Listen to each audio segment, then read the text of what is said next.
นี่เนาะเป็นคลิปที่ที่ถือดราม่าหลายที่สุดเนาะที่เขาด่าเนาะเพราะว่าการตั้งมาร์กของปีกนกเนาะที่ว่ารถกินยางที่คอยโพสต์ลงไปนะหลายคนกันหลายว่าเนาะอันนี้ก็คือรถมันกินยางเนาะเขาสามารถปรับได้เนาะปรับได้ในกรณีจำเป็นเนาะในกรณีจำเป็นครับกรณีที่ว่ารถอยู่ในเมืองหรือว่าอันนี้เขาก็บอกบวกควรให้เองเนาะกรณีว่ารถที่ว่าปรับปีกนกเขาออกรถที่ว่ามันกินยางเนาะกรณีอยู่ดงอยู่ป่าหรือว่าอยู่ตามบ้านนอกของนาเขาเนาะเขาสามารถเฮ็ดเองได้น้อยเนาะแต่ว่าสำหรับคนในเมืองน่าจะเขาซูนเนาะเสกซูนกับโบแพงเนาะแต่สำหรับ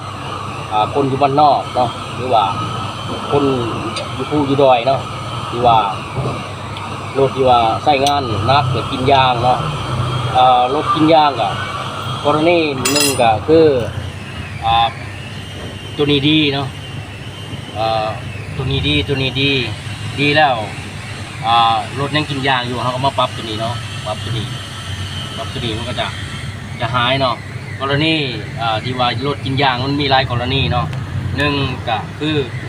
ลูกหมากปีกนกนี่บดีเนาะรถจะสามารถกินยางได้แล้วก็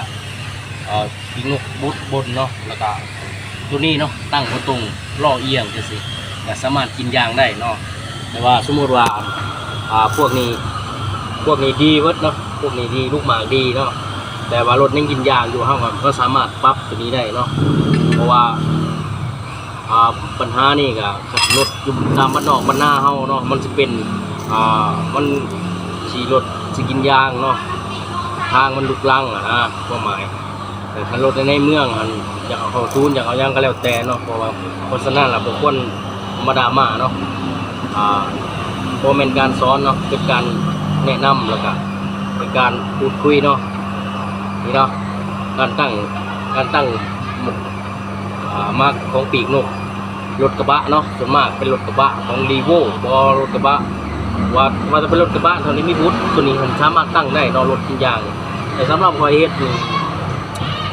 เรื่องทรงล่างนี่คอยก็ว่าคอยคนหนึ่งที่ว่าแก้ไขปัญหาที่ตรงจุดมากที่สุดเนาะของรถกินยางเนาะเพราะฉะนั้นแหละโบราณมากเนาะ